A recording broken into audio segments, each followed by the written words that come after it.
Voy a empezar este análisis a fondo con una cifra que debería hacer que cualquiera se detenga a pensar un buen rato. 100.000 euros. Madre mía, 100.000 euros. Es muchísimo dinero. Totalmente. 100.000 euros es aproximadamente la diferencia en intereses totales que pueda haber, entre elegir bien o elegir mal una hipoteca. Fíjate que estamos hablando de un préstamo medio, unos 200.000 euros a 30 años. Exacto. O sea, estamos hablando del precio de un coche de muy alta gama o del coste de reformar una vivienda por completo, de arriba abajo. Y lo fascinante aquí es observar cómo nos comportamos frente a esto. Ya, es de locos. Porque, a ver, la gente puede dedicar semanas enteras a comparar las cámaras de 2 teléfonos móviles. Leyendo decenas de reseñas, viendo vídeos en Internet, claro. Eso es. Pero a la hora de firmar el contrato que va a definir la economía de su casa durante 3 décadas, la inmensa mayoría simplemente se deja llevar. Se dejan llevar por la inercia o peor, por lo que el empleado del banco de turno les sugiere esa misma mañana. Y por eso nuestra misión de hoy es diseccionar esto. Vamos a analizar la decisión financiera más importante en la vida de muchas personas. Vamos a hablar de la batalla entre el tipo fijo y el tipo variable en España, sobre todo con la perspectiva del mercado ahora entre 2024 y 2025. Y vamos a basarnos en datos históricos del Euribor, en cómo funcionan los sistemas de amortización y en proyecciones reales. Porque no se trata solo de saber cuánto se paga al final del mes, sino de entender por qué se paga esa cantidad exacta. Ojo, y quiero prometer una cosa a quienes nos escuchan. Al final de este análisis vamos a revelar un secreto. Valor añadido, sí. Un mecanismo oculto sobre la inflación que no aparece en ningún folleto bancario y que lo cambia absolutamente todo. Es el verdadero as en la manga, desde luego. Vale, vamos a desgranar esto desde la base. Prepara un poco el terreno porque tenemos que dejar de lado el depende y entrar en la ciencia exacta de los préstamos. Claro. A ver, esa asimetría en la toma de decisiones, eso de no mirar la hipoteca pero sí el móvil, tiene una explicación psicológica muy profunda. ¿Parálisis por análisis? ¿No? Exacto.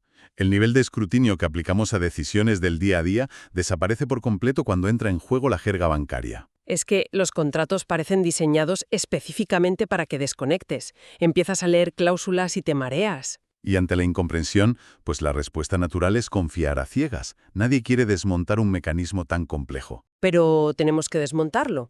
Y el primer paso es entender el esqueleto de la deuda.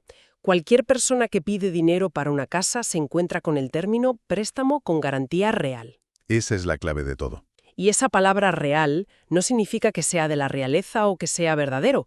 Viene del latín de res, que significa cosa. Es decir, que hay un ladrillo, un inmueble físico que está respaldando toda la operación. Si no pagas, el banco se queda con el piso. Así de simple. Y esa es la piedra angular del sistema hipotecario. Es la razón por la que los intereses de una hipoteca son mucho más bajos que los de un préstamo personal. Claro, si pides dinero para irte de vacaciones, el banco está comprando una promesa. Totalmente. Si dejas de pagar el viaje, el banco tiene que iniciar un proceso de recuperación lentísimo, complejo y que muchas veces no sirve de nada. Pero con la garantía real, duermen tranquilos. El piso no lo puedes esconder en una maleta. El riesgo de pérdida total para el banco roza el cero. Y esa reducción brutal del riesgo es lo que les permite prestar cientos de miles de euros a un 3 o un 4%. En lugar del típico 10 o 12% que te cobran por financiar un coche o una tele. Exacto. Sin embargo, ese 3% tiene truco, porque el coste real de la deuda no es solo el dinero que te prestan, el capital, sino cómo te cobran el alquiler de ese dinero. Y aquí es donde entra en juego el gran dominador del mercado en España, que es el sistema de amortización francés. Que suena a técnica de alta cocina, la verdad. Suena muy elegante, pero es una estructura matemática implacable. La premisa que te venden parece inofensiva. Te dicen, bueno, vamos a mantener tu cuota mensual constante. Si acuerdas pagar 800 euros al mes, siempre serán 800. Asumiendo que el tipo de interés no cambie, claro. Pero la trampa, el truco de magia del banco, está en cómo se reparte el dinero dentro de esa cuota. Explica eso porque es vital. El diseño del sistema francés es brillante para la rentabilidad bancaria. La regla de oro es que los intereses siempre se calculan sobre el capital que te queda por devolver. O sea, sobre lo que aún les debes. Eso es. Y al principio, como debes prácticamente todo el dinero, la base de cálculo es gigantesca. Pongamos los números reales sobre la mesa para visualizar esta barrera. Un préstamo estándar, 200.000 euros. Vale. Al 3% de interés a 30 años.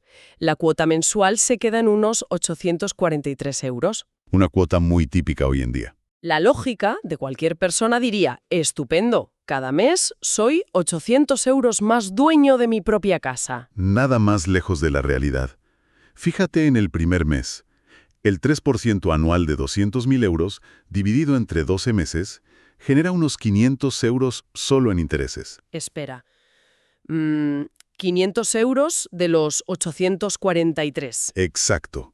De esos 843 euros que salen de tu cuenta, 500 son beneficio puro y duro para el banco. Madre mía. Apenas 343 euros sirven para rascar la deuda original. O sea, casi el 60% de tu esfuerzo financiero inicial se esfuma. Se lo queda el banco como coste de financiación. El capital real baja a un ritmo desesperantemente lento al principio. Es una barbaridad si lo piensas fríamente. Es como ir a un restaurante, pedir un menú espectacular y resulta que el primer plato consiste solo en pagar el cubierto, el servicio y la luz del local. Y la comida de verdad, lo que realmente alimenta, no empieza a llegar a la mesa hasta la hora del postre. Literalmente, 15 o 20 años después. Pero, y esto es clave, entender esta matemática revela el secreto mejor guardado de las hipotecas. El poder multiplicador de la amortización anticipada. Eso es, si comprendes que el banco cobra en función de lo que le debes en ese segundo exacto, se abre una ventana de oportunidad tremenda los primeros años. O sea, adelantar dinero al principio. Imagina que logras ahorrar y adelantar 10.000 euros extra en el año 2 o en el año 3 de tu hipoteca. Ese dinero no pasa por el filtro de los intereses. Va directo a la vena de la deuda. Al capital pendiente. De cala raíz. Y al reducir esa base de golpe, todos los intereses que se iban a generar sobre esos 10.000 euros durante los siguientes 27 años simplemente desaparecen. Adelantar dinero en el año 3 es un golpe directo a la línea de flotación de la rentabilidad del banco. Sin embargo, si esperas 20 años para hacer esa misma amortización de 10.000 euros, el efecto es minúsculo. Porque la mayor parte de los intereses ya se la han cobrado al principio, claro. Exactamente. La urgencia es vital aquí. Vale, pero toda esta estructura necesita un motor, algo que decida a qué velocidad giran esos intereses en la mayoría de los casos. Y ahí entra el famoso Euribor. El motor de la incertidumbre. Que muchas veces se percibe como una fuerza de la naturaleza, ¿no? Como si fuera una tormenta incontrolable. Sí, pero despojado de toda su mística, el Euro Interbank Offer Rate no es más que un precio mayorista. Como el mercado central de la fruta. Tal cual. Igual que los fruteros compran manzanas al por mayor, los grandes bancos europeos tienen necesidades de liquidez diarias. A veces les sobra efectivo, a veces les falta para cumplir con el Banco Central Europeo. Y entonces se prestan el dinero entre ellos. Se lo prestan a un día, a una semana, a un año, y el promedio diario de ese interés al que se prestan entre estos grandes tiburones financieros es lo que forma el Euribor. Y si miramos la historia reciente, madre mía, parece el trazado de un sismógrafo en pleno terremoto. Ha sido una montaña rusa brutal. Verano de 2008, justo antes de que cayera Lehman Brothers, el Euribor llegó a rozar el 5,40%. Muchas familias se asfixiaron por completo en esa época. Y luego los bancos centrales intervinieron, inundaron el mercado de liquidez gratuita para evitar una depresión total. Y eso nos llevó a una anomalía histórica. Entre 2016 y 2022 tuvimos el Euribor en negativo. Eso fue de locos. Era una época insólita donde el dinero perdió temporalmente su valor. Los bancos literalmente pagaban por prestar dinero o cobraban por guardarlo.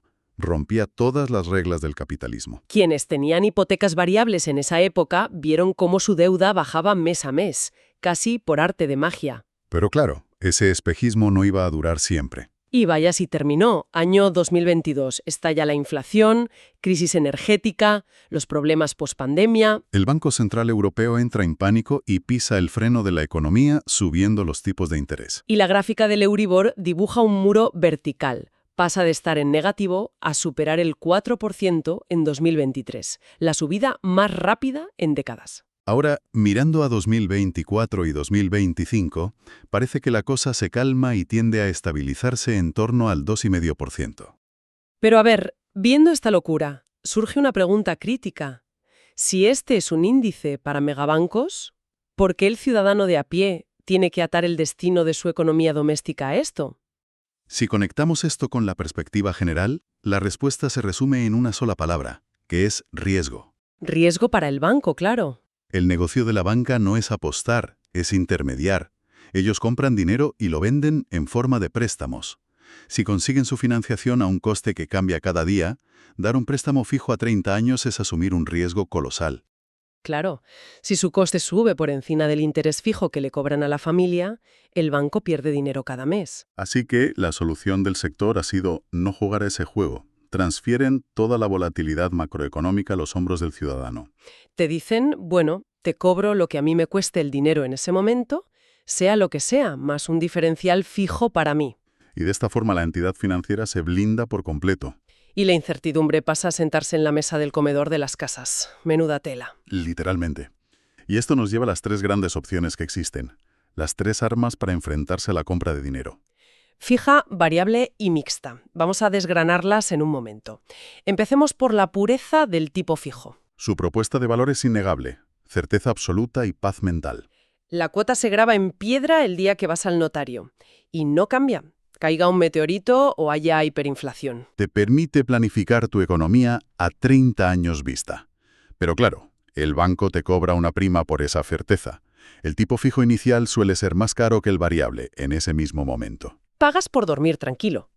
Y asumes que si los tipos en Europa caen en picado, tú no te beneficias. Sigues pagando tu fijo. Y luego está el otro lado del cuadrilátero, el tipo variable. Euribor más un diferencial, pongamos un 0,80%. El atractivo aquí es que te dan una cuota mucho más baja al principio para que firmes. Sí, y si el entorno es benévolo y el Euribor baja, tu cuota cae automáticamente. Además, las comisiones por cancelar anticipadamente son mucho menores por ley. 0,25% los primeros 3 años y 0,15% entre 3 y 5 años. Históricamente, a muy largo plazo, la variable ha sido más barata. Sí, pero tiene una desventaja letal, que es la incertidumbre total. Es que vivir con esa espada de Damocles encima, no sé. Y luego está la tercera vía, que los bancos te la empaquetan ahora maravillosamente, la hipoteca mixta. Te fijan la cuota los primeros 3, 5 o 15 años y luego pasas a variable. Pero a ver, siendo sinceros, ¿no es la mixta simplemente posponer la ruleta rusa para el futuro? Es una opción que requiere muchísima disciplina. Es que pasas a variable justo cuando a lo mejor la casa necesita reformas, o tienes hijos, o hay más gastos. Totalmente. Solo tiene sentido táctico si tienes un plan sólido de amortización anticipada, para quitarte casi toda la deuda en el tramo fijo. O si planeas vender la casa antes de que llegue la parte variable. Si no, es comprar tranquilidad con fecha de caducidad. Pospones el problema, sí. Y la verdadera prueba del algodón en este análisis a fondo es poner los números reales sobre la mesa. Volvamos a la hipoteca de 200.000 euros a 30 años. Escenario fijo al 3%. Como dijimos, 843 euros al mes. Inamovible. Al final de los 30 años has pagado unos 103.480 euros en intereses. 103.000 euros. Es una cantidad dolorosa, pero al menos es finita. ¿Sabes lo que hay? Y ahora el escenario variable, con Euribor más 0,8. Si el Euribor promedia un 2% tranquilo, los intereses totales rondan los 77.200 euros. O sea, te ahorras unos 26.000 euros frente a la fija. Suena genial. Pero si la economía se tuerce y el Euribor promedia un 3,5%, repitiendo ciclos del pasado, agárrate. Pagas unos 135.000 euros en intereses. 30.000 euros más que en la fija. O sea, la hipoteca variable no es un producto financiero, es un péndulo de 50 o 60.000 euros. Es una apuesta especulativa a lo bestia. Es apostar sobre el futuro macroeconómico del continente europeo. Y a quienes les guste nuestro estilo de desgranar estas verdades incómodas, es un momento ideal para suscribirse o seguir este espacio. Porque ahora sí vamos a revelar el verdadero superpoder del tipo fijo. Aquí es donde la cosa se pone realmente fascinante. Hay un argumento demoledor a favor del tipo fijo que casi nadie calcula, y tiene que ver con el paso del tiempo, el valor del dinero y la inflación. Todo el mundo entiende la inflación en el supermercado. Con 50 euros hoy compras la mitad que hace 20 años. Claro, el dinero pierde valor constantemente. Pero casi nadie aplica esto a una gran deuda constante. La cuota fija nominal no cambia. Son 843 euros hoy y dentro de 30 años. Pero tu salario sí cambia.